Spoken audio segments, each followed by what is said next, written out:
Welcome to CFD for Industry. I'm Cade Beck, and I'm your host. In this podcast, we'll pull back the curtain on what it takes to do successful CFD for industry. We'll talk with industry experts at the leading edge of technology who have diverse business, consulting, and research and development experience. So join me as we learn together about what it takes to do CFD for industry. In today's episode, I'll be interviewing Wim Audenaert, who is the co-founder and CEO of AM-Team. Thank you, Wim, for joining the show today.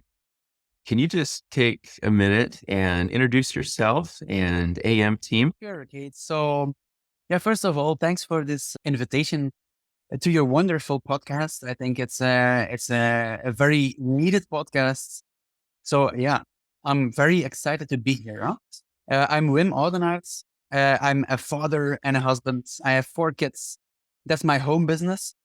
And then I run a business as well, a real business, let's say, AM-Team, where actually the name comes from the A-Team, and AM stands for Advanced Modeling. So we are not the A-Team, we are not shooting, but we are modeling. And we also accomplish a lot of exciting missions, just like the A-Team. And my background is environmental engineering and environmental technology. I started my career at Ghent University as a researcher, as an academic. I started teaching, doing research. And then 6.5 years ago, I founded this business. So it's in a nutshell. That's really in a nutshell who I am. Yeah. Awesome. Can we jump into this a little bit more? Can you tell about how did you come up with the idea? Just more of the details. How did it start? Was it something you'd always wanted to do? Or was it just this natural organic growth of an idea that you had? And when did the idea first come? Yeah, well, my parents had a shop and I was selling in that decoration shop. It was an indoor outdoor decoration shop. So I was literally selling plants and statues and a lot of them since the age of 6. So actually somewhere deep in me, there was kind of something saying, one day you should start your own business or acquire the business of your parents. But I had 3 other brothers, and in the end, it was not so easy, and we didn't do it in the end. But then, I started my career academically, and I wanted to become a professor. I went for a professorship. I applied for such a position, and in the end, I really had to step out the race because I felt this is not the right direction for me. And what was the right direction? I thought at that moment, and I still think it is, was founding a business. And how did it start? So this means me and 2 other colleagues had built specific expertise in modeling at Ghent University in Belgium. And we thought, what if we now would put this inside a business and try to really make something out of that? Because we believe there's a huge opportunity. The market needs this, but nobody really offers it in a way that we would like to offer it. So maybe let's start AM-Team then. In 2016, we had that idea. And 1 year later, we started this company. So we started from there. We created some IP at Ghent University, some basic models. We have put them inside the business together with our expertise. We were officially a spin-off of Ghent University, and we started in January 2017. It's really exciting, really neat to hear. You hear about these stories, but not as often as I wish they were talked about, of how it actually happens in the process. So I'd like to dive into that a little more, right? It's pretty different skill set, it seems, from research to actually operating and running a business, right? There's a famous quote, I can't remember who has shared this, but it's especially talking about looking at services that you're offering or products, that people want a 1/4 inch hole, not a 1/4 inch drill bit. And so shifting the focus. So were there any difficulties, or what was that like for you? And maybe putting on a different hat and a different lens through which you looked things, or were there any things that you learned and evolved through that? Well, a huge amount, I would say. It's like a whole transformation. It's like the movie Transformers. I think you're transforming a completely different species. But important is that you keep the best of the past species. I mean, you have to take something with you. But it is a whole transformation. For me, it took years. Even I thought that I had some business affinity naturally or some commercial affinity naturally. It took me years to transition from a technical expert, because this is where you start as an engineer or as a PhD or a CFD expert. That's where you start. You are literally in love with your tool, in love with your formulas, in love with how beautiful your output looks like. And you have to throw some of these things overboard because you have to fall in love with customer needs. And that is completely different. Uh, so yeah, man, that is a complete transformation, I think. So instead of focusing on what you can do as technical expertise or technical tools, you should start focusing on how you can really help them and change their lives. And that's a whole transition. I think it's very high level explanation here from me. There's a lot of details inside, but that's what is a whole transformation. Yeah. Yeah. Maybe going into a few of those details, I guess, like looking at that, and you talked about this. So you had the idea, hey, nobody's offering this in the way that we want to. And maybe you can talk a little bit more about the types of problems that you solve and how CFD helps you solve those problems. Yeah, sure. So yeah, when we started applying CFD in the water industry as a focus 6 years ago, it was very early. CFD is not new. It was being used already 1 decade or more before, even for commercial purposes, but it was not at all mainstream. So this means only some happy few people used it for some specific applications. So when we started, yeah, we had a lot of work to do. And what we then started doing is talking to a lot of customers in the market or potential customers. We started listening, looking, and then you discover that they have certain struggles that are really reoccurring. They have a bad performing process, a very big, expensive plant was being designed, and now they operate it slightly differently than in the past. And suddenly something happens that it cannot really explain. So yeah, then we started applying CFD to solve some of these issues. And these customers react enthusiastically. They ask for some more work. They start talking about it. The whole snowball starts rolling. And then more questions come. You start developing specific add-on modules.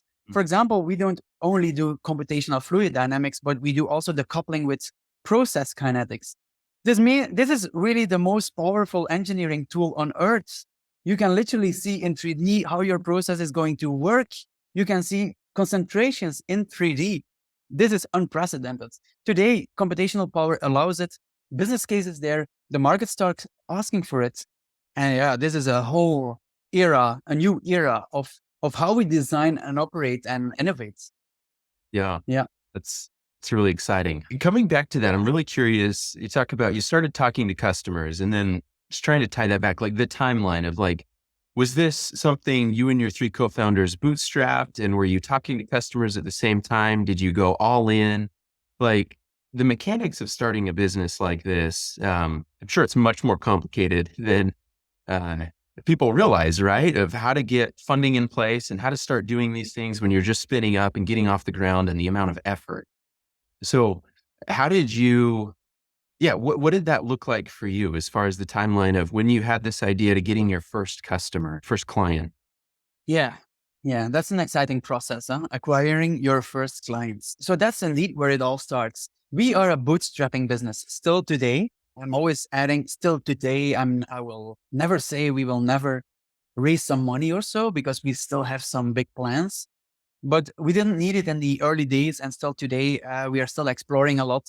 And this indeed means that you have to fund yourself. You cannot, just survive without any money. Now, the benefit is if you start a business on your own, you don't need a lot of money. You need a computer, you need your brains, and you can start. And maybe one customer is enough to maintain yourself. So actually, to start such a business, I don't think, if it's a service business, huh? I don't think the barrier is too high and the complexity is too high and you can get a first customer. The challenges are really coming when you want to grow it and want to create a serious business out of that grows internationally with people hiring. Then I think things change. So how did it start? We knew some people in our industry. and some early adopters, some early markets people. So utilities, water utilities that are very progressive and open to these ideas. These are very nice ones to talk to. They are often open to do first projects. So this is how we got our first projects. Yeah. Inspiring them on what's coming, guys. This is why you should use CFD. It's really going to change, and it's going to change a lot in the next coming years. They buy in this vision, they give the initial funding, and this is how we bootstrapped. With that money, literally, we bought a more powerful computer. We bought some more software licenses. We did some more projects with that money. We bought more licenses, more hardware. This is literally how we started. Yeah. So these early customers are very, very important. Yeah. That's awesome. And then just snowballing from there, right? The growth, the excitement, the word of mouth, all of those benefits. Yeah. That's awesome. What do you feel like, I know a little bit about your two co-founders, Ingmar and Usman, right? Can you talk a little bit about, it's in the name of your company, right? AM-Team, the strengths and how they complemented each other and how that's really helped AM-Team grow as a business, right? You have these people with different lenses and different perspectives that they see things through. Yeah, correct. If there is one thing indeed that is the single most important point when you start a business, it is how you will work together as founders. If you're not the only founder, exactly. So value-wise or vision-wise, you have to be extremely on the same page.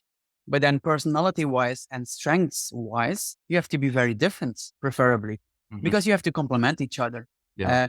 The benefit was that I was not a CFD expert. My co-founder, Usman, was. He did a PhD on that topic. I did a PhD on modeling as well, but different types of modeling. And Ingmar was a professor. So he looked more from the visionary, high-level perspective. For example, Ingmar had some ideas. He looked into the future and he knew where certain things were going. Yeah, he assumed that, but he was right in certain areas.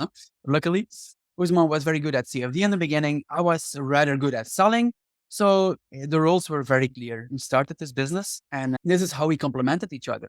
Now, the funny thing is, the interesting thing is, when you grow and when you go further in the business, you start discovering your real strengths, your real weaknesses, everybody's. So also your co-founders do that. And then you start reconfiguring the roles again. For example, Usman used to be the technical expert CTO, but now he's taking the COO role more operationally, because that guy, we figured out he's very good at system building, analyzing a business as a machine and creating workflows and seeing how things have to be organized. It's not at all CFD work. And this is another skill set. I'm very bad at it. So yeah, this is where we complement each other. That's awesome. That's really neat. Like you said, ideally complementing, so you're leveraging unique strengths, because you need that for the fully functioning unit, right? The business to operate as efficiently as possible. The essential to, if you strip it down to the essence in early business, I think the two properties you need are a commercial person and a technical capability. It can be one person, but it is the technical capability and the commercial capability. And from there onwards, you expand. Yeah. That's great. So what has changed in the market when you look at the adoption of CFD and advanced modeling, even from when you started, right? So you talked about Ingmar's assumptions, and he's been right. So maybe what are a few of those things, and how's the market changing from your perspective? So what changed? The question, actually, a very good question, is what hasn't changed, because so much changed in 6 years. When we started, CFD was kind of a tool to confirm a decision that was already made. Yeah. So a decision support tool, but also not taken that seriously, because actually they already took the decision to put that baffle in that reactor. And CFD just had to show it was a good decision. Today, CFD and advanced modeling is something that inspires new ideas, that leads to disruptive designs. That is a crucial part of R&D, innovation, process design. What is drastically changed, of course, is this wave of digitalization. Everybody talks about AI, digital twins. It is to be taken very serious. And CFD can, in addition, be used to create world's most realistic digital twins. So this is all leverage, and it has changed a lot, because if you now talk about modeling or using a virtual tool to design or operate a plant or train people or inspire people, you are not as alien as you were 6 years ago. So the acceptance has dramatically changed, but also some needs have come up to the forefront. I'm giving one example: climate change. Yeah. I think 50% of our current business revenue relates to climate change mitigation. So reducing the process emissions in wastewater treatment. We have developed a specific kinetic model, which we have combined with CFD. And this model literally gives emissions in 3D. So it's the only tool on earth that can do that. Yeah. Well, this is now one of our most successful solutions, because people literally see their emissions in 3D. And not only that, you can start changing the system to mitigate virtually before you start changing a millions of dollars plan. I can keep talking on this for hours, but a lot has changed, both in acceptance, maturity of the models and computers, and also the needs in the markets, the societal pressure. Yeah. Yeah. Yeah. Just the confluence of those things has really driven it. Yeah. It's awesome.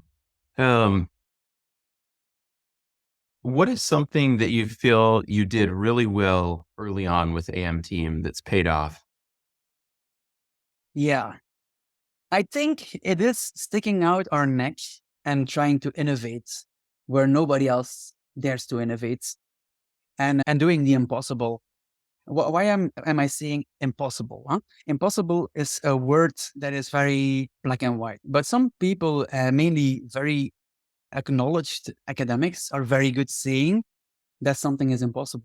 For example, we have developed specific mathematical models. When we presented them at a conference for the first time, hey guys, we have this idea, we will develop this model, and it's going to do this and this and this. These authorities stood up and they talked to the whole room. Guys, what they are going to do is impossible. We have tried it for 20 years. We never succeeded. This is not going to work. And this motivates us even more to make it work. Not that they are wrong, not that they are stupid, but we look at things from a very different point of view, from a very different angle. And we have made certain things work that are now disruptive. We are literally the only company worldwide with that solution. So I think that was a very good decision to make that part of our culture. Yeah. Yeah.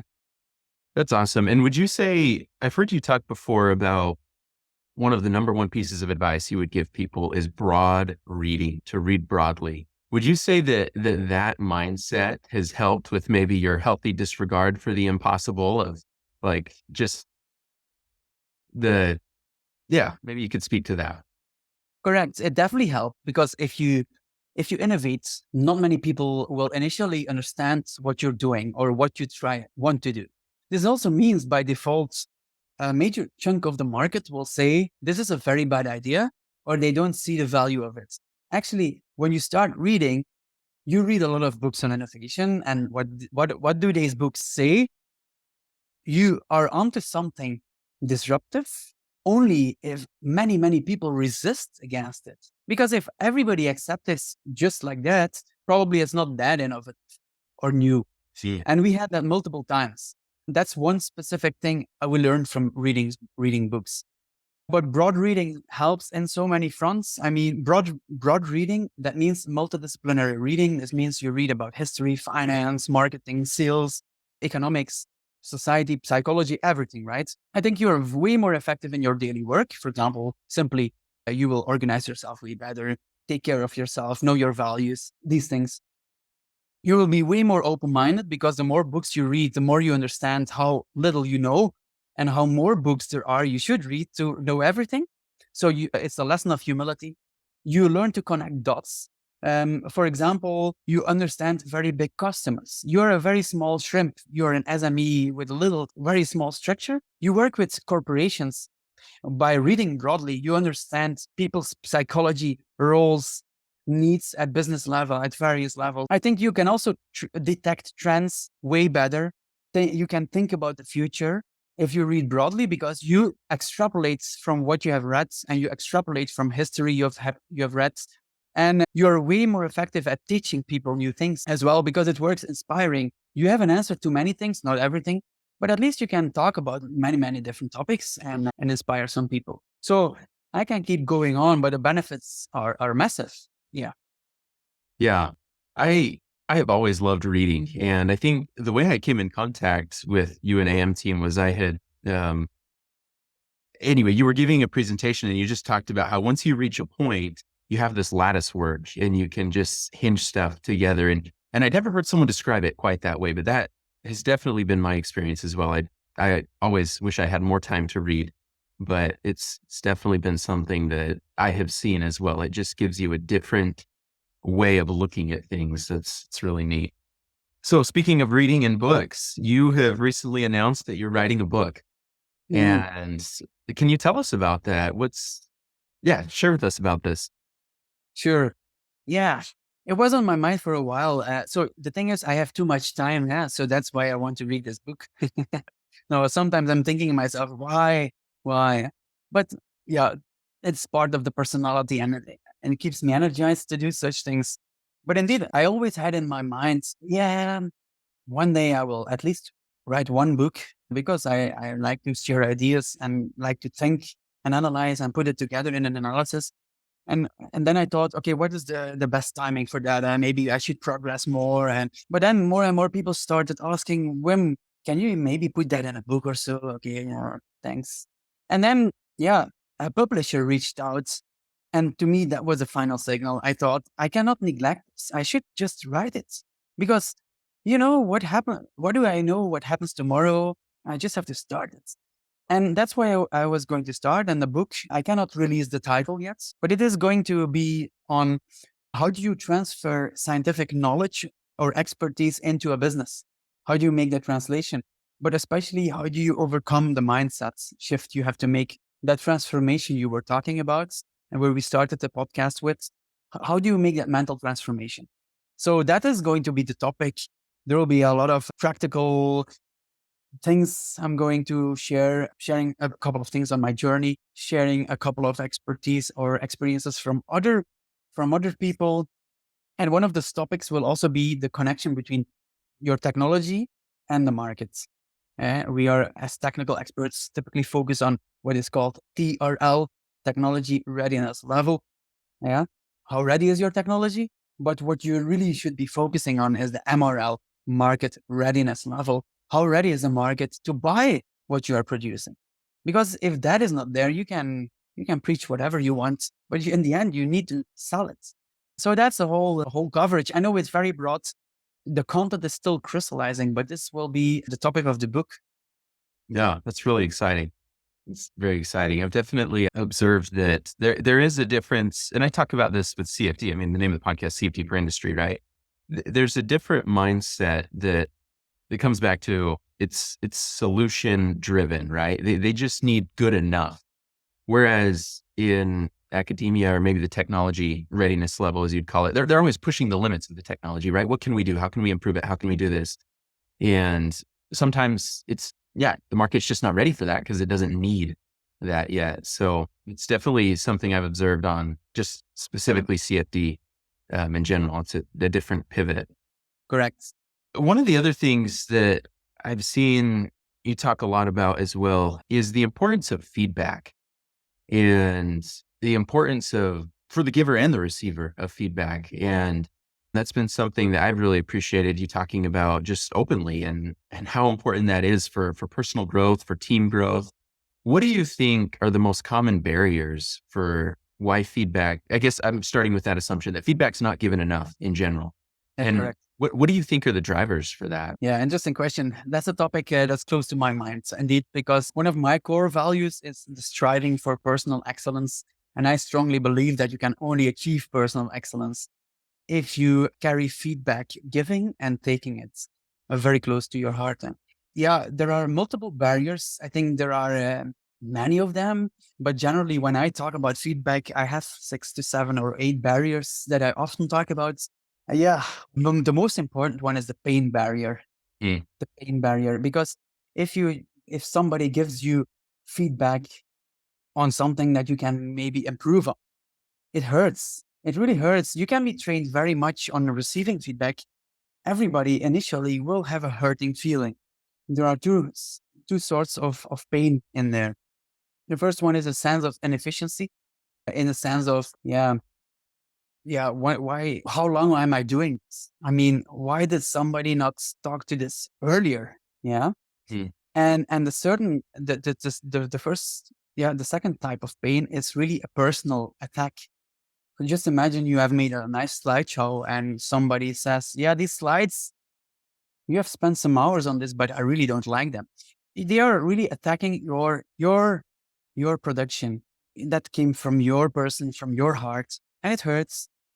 And then if you're trained in it, you will accept it, you will listen, and after a while, you start thanking people. That's the first stage. You start thanking people for giving that feedback. So you motivate them to do even more. And when you progress even further in that, you not only thank people, but you start asking for feedback actively. And when you reach that point, I think you are really at a very different level. But then there are other barriers. For example, one of another barrier is the culture barrier. People from different cultures. For example, I don't know if you have ever talked to people from the Netherlands, but they are very direct, extremely direct. But if you talk to people from India or Japan, they are way less direct. So culture barriers also, if you work with multiple nationalities, are very important. Then there is a family barrier. I have met so many people that have barriers sharing direct feedback within family contexts, because simply it depends on what is the culture of that family. And it's hard to change a family culture. So either the culture is more open or the culture is more close to it. And it's hard to go against that. There are a couple of other barriers, but these are some important ones. Yeah.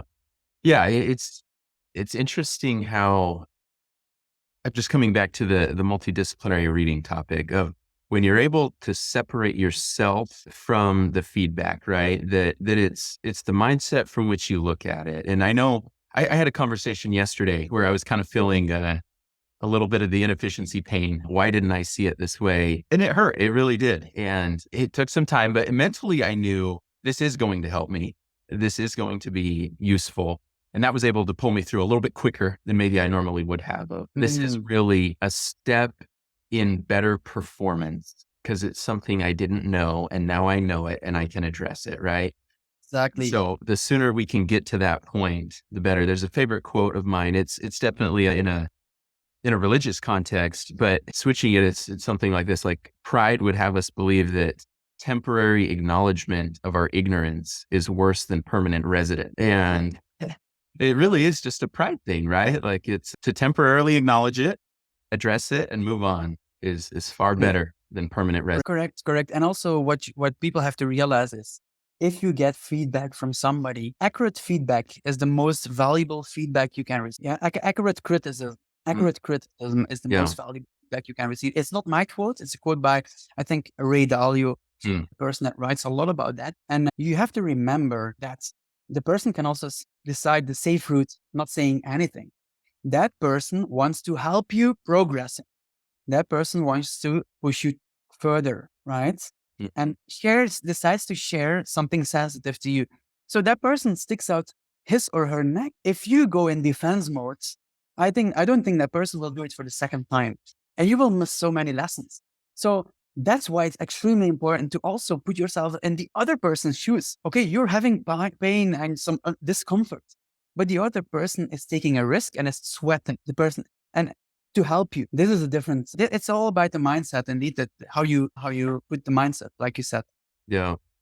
Yeah. Which is always easier said than done, right?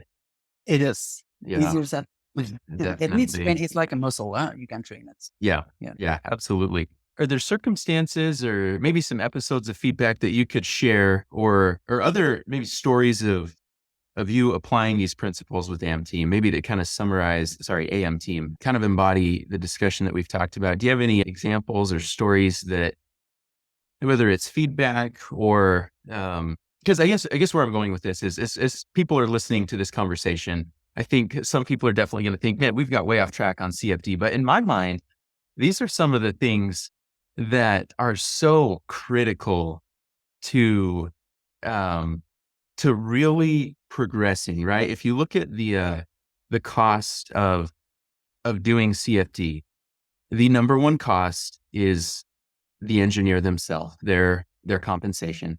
And so anything that we can talk about cores and process improvement all day, and those things help. But someone without access to resources who's a good engineer can solve something and come to a much better solution. And it's, in my view, it's the embodiment of these principles that we've been talking about today that really drives success. And so just trying to tie that back to the conversation, maybe there's an example of embodying these or. Exactly. So I can indeed share a lot of examples, but for your audience and for this podcast, I will try to give an example that relates to CFD. Yeah. For example, in our business, it is very, very important that we develop our technical solutions, which is, for example, our CFD models in a direction that fits market needs. Even though some technical people are very much acknowledged CFD experts might want to take a different route, you have to keep them on track a little bit to serve tomorrow's market needs. For example, I am in a very direct way sharing market feedback from customers to the technical team in our company. And actually my commercial colleagues do the same. And it also goes in the other direction. The technical team shares a lot of direct feedback to us, commercial people. You should be really careful the next time if you sell it in that way, because it's extremely hard for us to solve it in that way. Yeah. So you have to continuously do that. Now, if you are too indirect in that process in an SME where things have to be solved very quickly, you're very inefficient. And it's not only a matter of going forward, it's of strategic importance for the company. So I share a lot of direct feedback in a way that, guys, we need to validate this model urgently, not for the sake of validating it, but because the market is seeing it or asking for it. Or, for example, you don't need to focus on these functionalities of the model. Focus on those ones, guys. It's very important. So this is more work-related feedback. This is how a continuous process, very important in our company. Yeah. Yeah. Thank you for sharing that. Cause it's just so critical, right? Coming back to, they don't want the extra features. They want their job to be solved. They want their problem solved. And that's really what the purpose is, to deliver that solution. How often does the technology, if you're to kind of put a ratio to it, how often is it one technology driven way versus market driven? You'd kind of say, is it more like 80% market driven, 20% technology? Very good question. I like it. Yeah. A very difficult question, because if it's 100% market driven, it's the pull, it's the market pull. You're following, and you try to serve that emerging needs. You just follow the market. If you push, so this is in the other direction, push your technology towards the market and create awareness in the first stage and create the needs and the willingness to pay, that's really in the other direction. I personally think both are needed. Both are needed. The first one is needed because in the end, as a business, you have to survive. And if you only push your technology, very risky. Yeah? You also need to listen to today's and tomorrow's need. But on the other hand, if you never push, you as a company sometimes see what's coming way before the market sees it. If you have to also push, because otherwise you don't bring completely disruptive things to the market. Nobody sees these. I have earlier in this conversation, I've said it, that sometimes people don't get your idea and they even find it a ridiculous idea. Well, sometimes that happens. Yes. One day they will see it differently. So if you don't push, it will not happen. So for now, I would say 50-50. We need both, but of course it depends which type of business you are. The ratio can differ very much, but I think we need both. Pushing and pulling. Yeah. Wim, what are top 1 or 2 biggest lessons you've learned from running AM-Team? Wow. Yeah. 1 or 2. Mm-hmm. I have a whole book of lessons, like a list of 1,524 lessons or so. So it's very difficult to select 1 or 2, but I think a very important one. We are in a podcast focusing on something, a very powerful tool like CFD that is considered innovative. For us, for example, number 1 lesson was don't underestimate what it is to cross the chasm. What do I mean with that? If you start an early business, innovative business with some new ideas, you find these first customers that want to buy from you. But after a while, you will start assuming they are the markets and the whole market will start buying from you. Well, the lesson there is don't assume that these specific first customers are like that. Not the whole market is like that. This means you have a lot of business development to be done. Don't start selling. Do business development, do the groundwork first. If you want to grow the business, and crossing the chasm means crossing from the innovator part of the market to the mainstream parts of the market. And there's a whole chasm in between, and it can take you a few years. Now, if you don't see that, you will do your things wrong in a wrong way, and you will make wrong growth extrapolations, things like that. So lesson number one, I think what I also learned, that's another important lesson, is seek advice from the right people. Because if you start a business, everybody has opinions, including your family or friends, or including people without any business experience. They will share a lot of advice on running a business. So you really have to identify these few, and it's typically a handful of people. I don't say it's experienced people only, because a lot of experienced people are closed-minded. So it's open-minded people that really can help you thinking about your business. And it's to these handful of people you can listen, because you can listen to a lot of wrong advice. Yeah, that's what I learned. Only few people understand your specific business, and many people will give advice from their own experience without tailoring it to your context. So I think these are two very important lessons. One is on crossing the chasm, business development. The other one is on mentorship. Yeah. And two questions that came to mind for each of those lessons for me immediately as you talked about that. Then we'll start with the second one first, because I remember it easier. But it seems to me that underlying that lesson is, how do you assess who to ask questions to, and how do you frame your question, right? Because at first thought, maybe it will take AM-Team. So you're disrupting the market. So it's not like you can go to someone and say, on the surface level of, hey, how did you do this? It's not replicating something. No. So what you're getting at here, or maybe I'm misinterpreting, but correct me if I'm off base, but what you're getting at is find people who can ask you questions or discover your blind spots or offer a perspective that gives you a 360-degree assessment of where you're at and where the market's at and what you're trying to do. Is that what you're saying by that lesson? Yeah, it's a very good analysis, I think. That's it. Very often, you know the solution, or you can work to the solution yourself without the help of anyone else, provided that you know what you have to work on. Yeah. And it's about asking the right questions. And if you have people that can help you with that, that's it. Yeah. Have you read 4DX, 4 Disciplines of Execution? No. Okay. I missed something. Great book. One of the things they talk about is just executing, right? So there's kind of 4 things. You got to know if you're winning. You got to know what your objective is, your wildly important goals. But one of the things that surprised me when I was reading through that was when these consultants would come into businesses and look at improving performance, they would just ask questions, and always, every time, the workers came up with the solution because they were closest to the problem at hand. And as soon as you were talking about that, it just reminded me, that's the framework they were using. We have the questions and the perspective. Very interesting. To trigger that, right. But always it was the people inside the company that were able to say, This is what we need to do. Exactly. Exactly. I should read the book. I will do that. I will put it on my list. But the thing is, indeed, if you're so deep in your problems and in your execution, you cannot zoom out. And that's why it's very, very hard to solve your own issues. It's way easier to see other people's problems because you're looking as an outsider.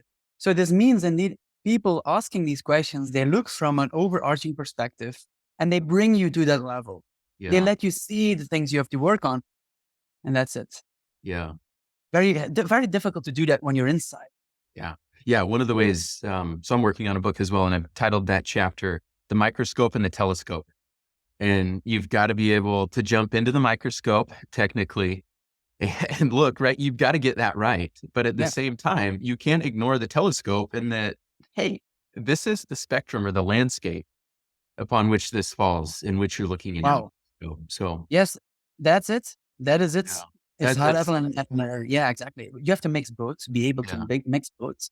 okay. So now coming back to this, how have you found those people, right? Like applying this, how has Wim gone about, or maybe what was the lesson? Who was the person that crystallized that lesson for you? Was there someone that asked you a question that just caused you to stand still? Like, oh, wow, I've totally missed the market here, or I've totally missed the technology or the overlap, or maybe it was a different aspect of the business. Yeah, I think I got a lot from books first, in the first instance. For example, the book Principles by Ray Dalio. I think in the last 7 years or 8 years, I've read around 250 nonfiction books. This is my number one. So this is my number one, Principles by Ray Dalio. And there's written that he seeks out people that are first principles people, so they can reason from a first principles perspective without being biased about their own previous experience and context. But still, they take the first principles only as lessons, and they share them with you in a raw format, not a processed, biased one. And also people that have specific expertise in a certain domain experience. So, for example, one of my mentors is my brother-in-law. We had some challenges with the company. He went through that with his own company years ago, and he shared so many, right? Like totally different industry. Totally different industry. I mean, it's in the sustainable energy. Solar panels. Yes, and he shared a couple of these lessons and the raw reality with me. Yeah, Wim, you have to take these decisions right now. Your business really needs it. Don't postpone the decision. And it helped me so much. It helped me so much. And that's really a person I go to very often for specific business questions. Yeah. Awesome. No, that's great. So takeaway, books, don't underestimate the feedback books can give you. Because as you said that, the lesson learned, I was immediately thinking, oh, I need to be talking to more people. But a book is getting decades of wisdom distilled, the good ones, right? Decades of wisdom distilled into pages. Probably it's personal. I think it's personal. Some people like the mentorship in person more, and maybe others listen podcasts and books and don't like the in-person aspect of it more. Yeah, definitely. Awesome. Thank you. Excellent insight. Coming back to the first one, the first lesson being the chasm, right? Crossing the chasm. Don't underestimate what you're really attempting to do. What I heard was, don't question the resolve of your goal. That's still your goal. That's still your objective, but don't underestimate the effort to tap into that and actually accomplish it. So maybe a variation of, I can't remember who said this one either, but people underestimate what they can do in 10 years, but overestimate what they can do in a year. So it's going to be consistency, this day in, day out of showing up, do our best every day, stay focused on our objective. Yes, correct. And have the vision. Indeed, you have a future vision of how the world will look into the future. And your business will suit that situation. It will flourish in that situation. Now, your challenge is to bring the market to that level. And you cannot just push it. You need patience and persistence and a very good strategy to do that. That's true. Lifting off a rocket is really overcoming the gravity. And there's a lot of gravity, a lot of it. Before you're in space without gravity, where everything goes automatically, you have to put a lot of engine power in it, a lot of resources. Yeah. And then underway, you lose some parts of the rocket, right? Some modules you don't need anymore, and they help that you. Love it. That's awesome. That's awesome. So awesome. One more question for you. How do you see AI affecting a consulting client service business? First of all, when you talk about AI and CFD, I think nowadays when people talk about digital, they talk about AI and kind of have forgotten about mechanistic models. There are a lot of beautiful mechanistic physics-based biology that are out there, right? Yeah. that we can use. But AI, very hard to predict, how it's going to be applied. No? So maybe to clarify, when you're talking digital twin, you're talking mechanistic model that because of the compute, maybe the assumptions we've made, we are first principles with maybe some closure relations, right? For some stuff. That's what we're talking about, digital twin in this space. That Correct. We are quite, exactly. We as a company are quite scarce in the aspect that we apply mechanistic models as digital twins. Okay. Merely. Yeah. Yes. I'm not saying exclusively. Maybe in the future we will include AI and Sure. hybrid approaches, but yes, Okay. mechanistic digital twins. Yeah. Okay. I guess from your observation, right? You've been doing this for 6 years. You've seen the early adopters. You've seen people who are starting to adopt technologies and the models that AM-Team's producing. What's the number one obstacle for people? Is it what do you feel like the pushback is? What's the resistance? Is it organizational stuff? Is it the risk? Do people still perceive some risk with adopting this? Biases? Is CFD still colorful fluid dynamics? What are you seeing? Yeah, interesting fact. So what are barriers of adoption? I think I can already come up with two big ones. One, when you have something new or a change, it takes time to adopt, right? So I think we simply also need the time factor, years of adoption and showing what's coming out and more and more people doing that. Oh, you're also doing that. He's also doing that. Okay. So it's not risky for me to also do that. Sure. One thing. But on the other hand, I think also there is some conflicting interests for some parties because in some of our solutions are disruptive. I don't like to use the words too much in the market because disruption is like creating a lot of enemies, not too many friends. But what I mean with it is that you change old ways of working. Old ways of working where some people built their business models on. Yeah. For example, one of the services we are providing is virtual piloting. Virtual piloting, this means you completely or partially replace on-site physical piloting with a real installation on-site with a computer simulation. You can imagine that the benefits are high in terms of cost, time, insights you gain. Of course, it's still a copy, it's a model, but it offers a lot. Now, the problem is many people earn a lot of money with running and installing and selling pilots in our industry, writing extensive reports about this 2 years of operation. Yeah. And you are going to disrupt that. So you can imagine there is some resistance. Sure. I literally had one big consulting firm saying to me, your solution is beautiful, but we also earn a lot of money with piloting. So I don't think it's going to be very easy for us to sell it in turn. So but it's a matter of time. I mean, I understand that. I understand them. Don't get me wrong. I understand them. Yeah. But there will be some, we just have to understand them and wait and demonstrate. Which, coming back to multidisciplinary reading, Innovator's Dilemma, Clayton Christensen. Have you read that one? Which one? It's called the Innovator's Dilemma. I heard about it, and that book was recommended by somebody else as well, but I never read it. Okay. So it's exactly what you described. Just one example. He goes through lots of industries to show how someone will come in at the bottom end of the market. And just like we talked about earlier, that it's like, these guys are crazy. They can't do it. But then they just continue to eat up market shares. And so that's perfect case study of how it's going through. So that's exciting. That's very exciting. It is. So I think the best strategy there is to keep calm and don't go in the offense and just understand what's happening. Mm-hmm. Yeah. And stick to your vision and keep going. Mm-hmm. One day it will happen. Huh? Yeah.